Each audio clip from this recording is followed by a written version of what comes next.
All right. How's everybody doing? Great. So it's great to be here. First of all, thank you everybody for showing up, taking planes, trains, automobiles. And I know some of you were delayed or had challenges given all the flight restrictions. So thank you all for attending. My name is Debika, Bhattacharya. I work for Verizon. I'm the chair of the board. It's my pleasure to welcome all of you here.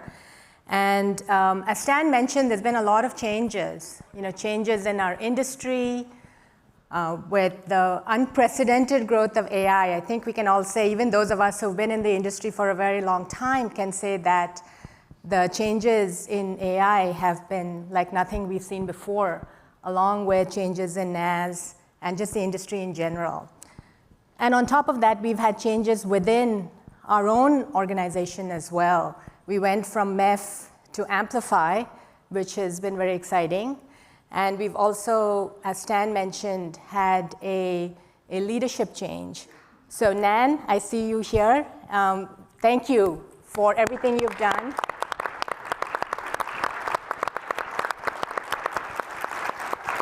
We're all going to try to remember to say Amplify, and sometimes we may say MEF, but this whole organization, the history, all of it is a result of your hard work, and this is your organization and 2 decades of the work that you've put in. So thank you. So Nan is going to continue as Chairman Emeritus, and we have Daniele Mancuso and Franck Morales, who are our new co-CEOs.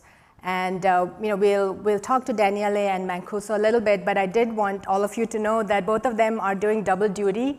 They have their day jobs at Sparkle and Orange, but in addition to that, they're also leaning in and helping with the organization. And or I should say the alliance. The reason is, and we're going to talk about this, and I know all of you are aware, is Amplify is at an inflection point right now. As we mentioned, the rate of change is unprecedented. So we need to respond with agility. And it's really important for all of us, for the board, the executive team, all the other advisory committees, all of you, to ensure that Amplify continues to be relevant in the time to come, given the rapid, unprecedented change. So we're going to talk a little more about how we see some of the changes going into effect. So first of all, welcome, Daniele and Franck. Thank you. Thank you. So I think we thought we would start by letting all of you learn a little more about Daniele and Franck. So why don't you share a little bit about your backgrounds? And Daniele, I can start with you. I start? Okay. So Daniele Mancuso, 53 years old, Italian, Sicilian. Working for Sparkle, where I currently hold the role of Chief Marketing and Product Management. 30 years nagging the industry of telco with my ideas, with my vision. Sometimes shared, sometimes not, but I always be myself. So I think this is one of my characteristics. I say what I think. Notwithstanding the fact that sometimes my ideas can be sharp. In the past, I was leading the technological organization of the company, where I was holding the title of Vice President ICT Engineering. I'm coming originally from optical transport network. I think I've seen every role from operation to engineering, provisioning. Then I moved a little bit to the commercial side. I was leading the strategy for the organization. And today I'm proud to lead 3 product lines. One that is taking care about the backbone, so from everything that is from subsea cables up to IP transit. Then the one led by Antonella here, which we are very proud to have launched yesterday, an amazing product. That takes care about all connectivity, security, and identity product for enterprise needs. And the third and last product line related to voice, mobile, eSIM, IoT, and stuff. What to say? Differently from Nan, I don't run, and you can see it clearly. So this is another of the differences that Debika was talking about. I'm very happy to be here to contribute to the success of the industry and to the success of Mplify. Franck. Thank you, Daniele. Hi, everyone. Very happy to be here with you. So I'm Franck Morales. I have raised a certain age, but I'm not seeing mine. Sorry, Daniele. But just to give you some tip, I have 40 plus years within the industry and within a wonderful group named Orange today. So to make it very short, I think I have some B2B blood in mind. So I spent my whole career being looking outside of the company with some sales position, some product positions, some strategic partnership solutions. And over the last 15 years, I have spent more than 10 years leading the product marketing team into the Orange Business division. On the B2B side is where I first joined MEF at that time. And I've been very happy at the time where we have all knew about the transition to orchestration, to SD-WAN, to cloud connectivity, all this stuff. And it was a very exciting moment already, because the period is even more exciting. And I have recently, more than 2 years ago, moved to the dark side of the activity, which is the wholesale side, where you can find some area around optical fiber, submarine cable. You can find some satellite activity, some IP transit, and so on.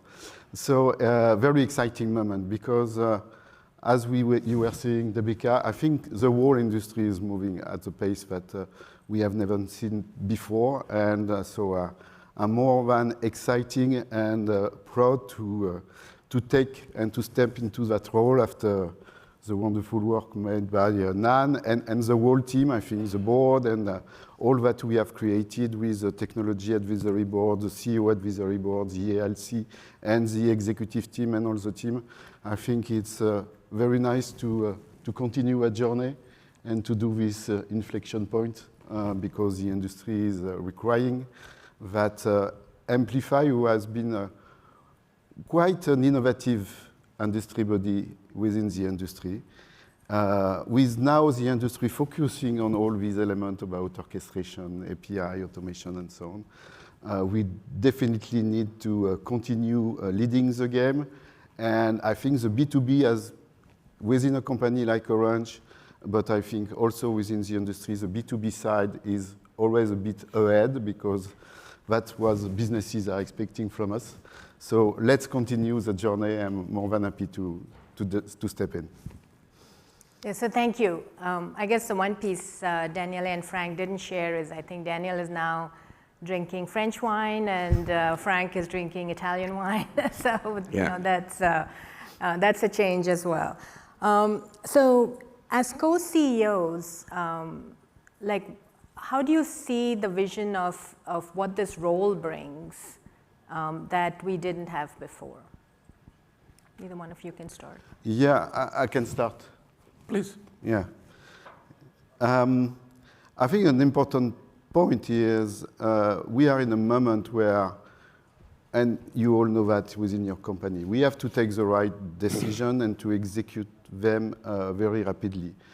And so, and it has been the willingness of the board to be somehow more active in the orientation of the decision we have to take, because things are moving so fast that we definitely have to step into the right battle and to make them executed in a very rapid pace and to reflect that and to think about it and to look back and to continue. And that's exactly what I think the board asked us, Daniele and myself, to do, is really with the executive team, sharing with everyone. Yesterday we have had a 2-hour conversation. I think we were with probably 30 or 35 people across the table from the tabs, the ELC, and so on,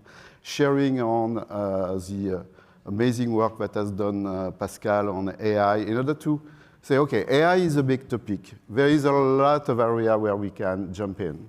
Let's see where we are going first. And then today, we think we are going then on that direction, but this could change. And so is something we have to monitor very precisely. And that's somehow the role we have to play, as probably we are doing in our own company. I don't know what do you think, Daniele? Absolutely, fully aligned with you, Franck. I believe that, as you said, Debika, the industry is running an unprecedented pace. Change is every hour. Today is already the past, tomorrow is the future, the day after is absolutely unknown. Because AI is bringing an evolution that we are not used to dominate even in temporal dimensions. With all this critical time in front of us, I think the organization, the Alliance, has to stop 1 second to look at the past and realize that in the past 20 years, Nanchen and MEF and Pascal, Daniel, Kevin, and all the leadership team have built a treasure.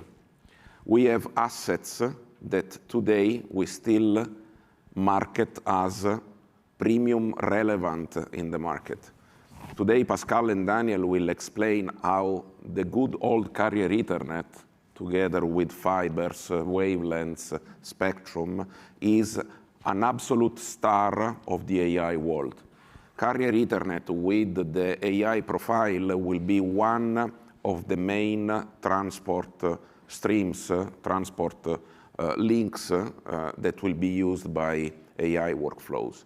So reflecting on the past, understanding what we have built, understanding how critical has been the LSO work, we need to reinvest and find again our position in that places. LSO has been a critical accelerator for industry transformation, and we are now going to power it on steroids with the use of AI agents. But this is still our place, the place of automation, the place of east-west, the place of easing and speeding interaction between players. At the beginning, it was simply exchanging carrier Ethernet services among ourselves. Today, we talk about a fully digitalized and automated supply chain between different actors. So we are going up and down in the chain of value. It's connectivity, it's security, it's cloud, it's AI workloads. It's the way the digital society is going to work in the next few years.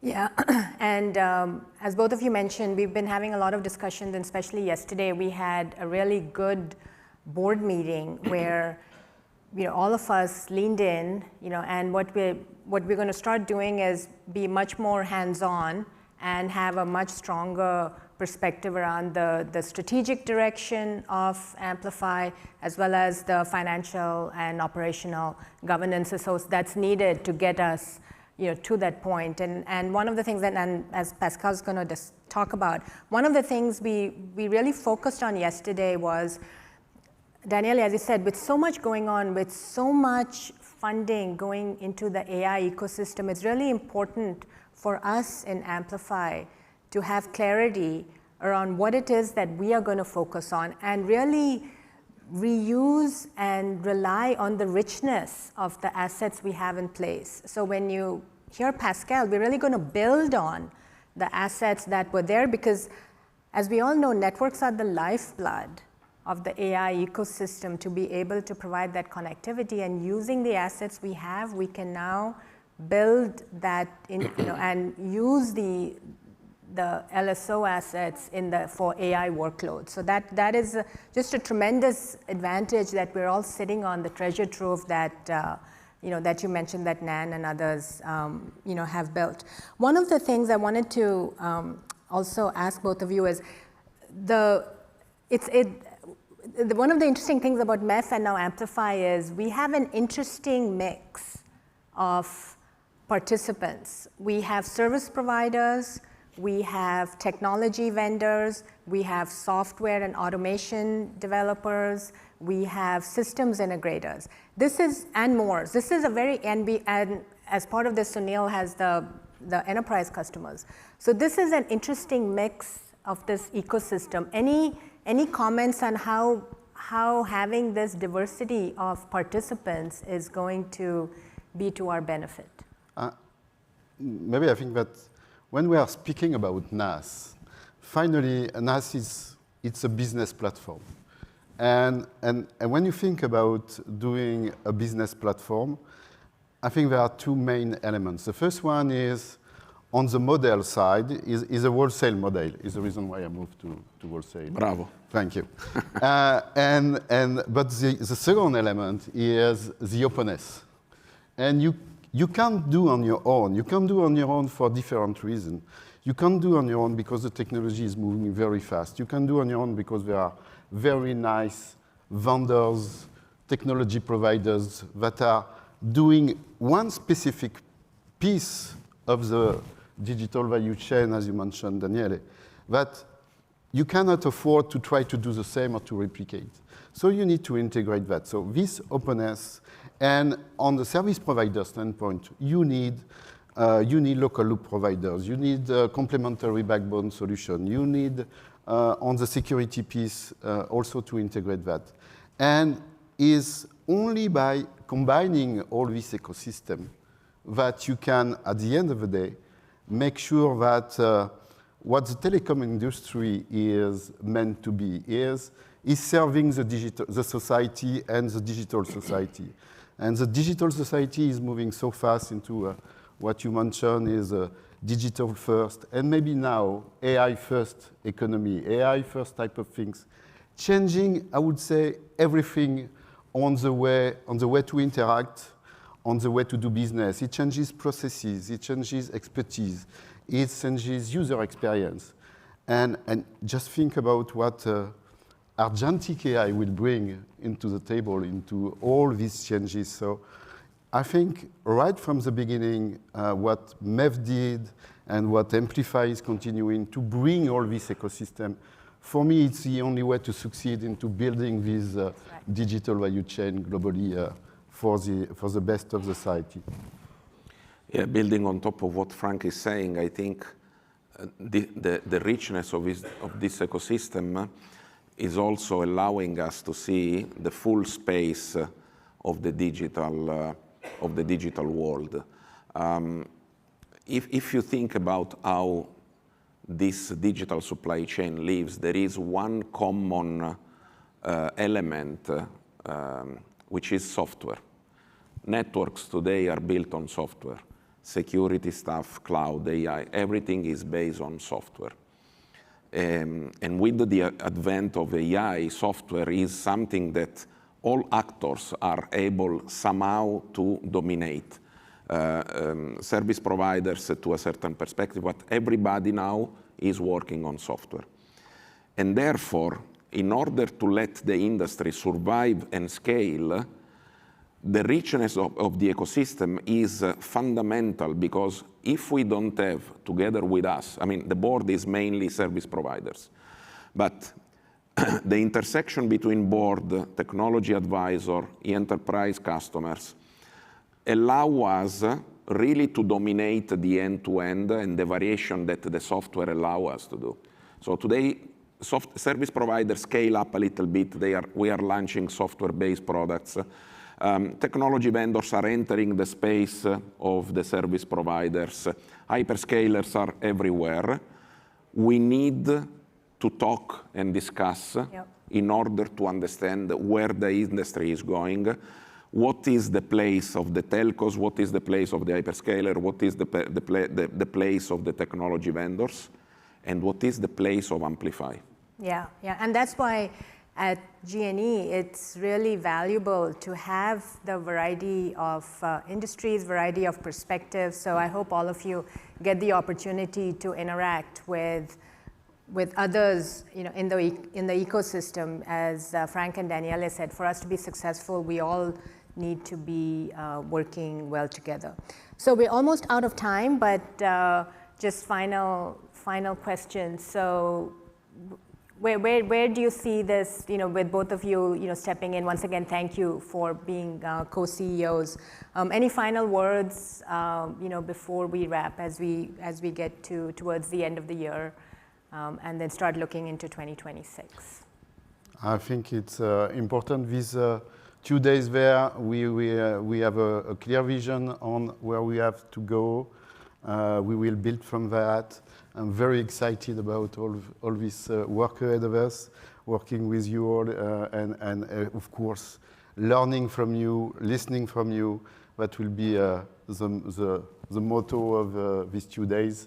We will have a lot of nice panels and nice keynotes, and I think it will enlighten us for building the future. Yeah, definitely. We are already working with the executive team to put the seeds for a successful 2026 and to prepare for the new board of directors to take the helm. As you know, from last year, basically, we are having elections at the end of the solar year. So this will be the first time that a new board will take the helm in January. And we want to be sure that the new board will have all the tools and everything in place and in order to drive the successful evolution of Mplify. Great. Thank you. Thank you. Thank you all. Yeah, thanks again.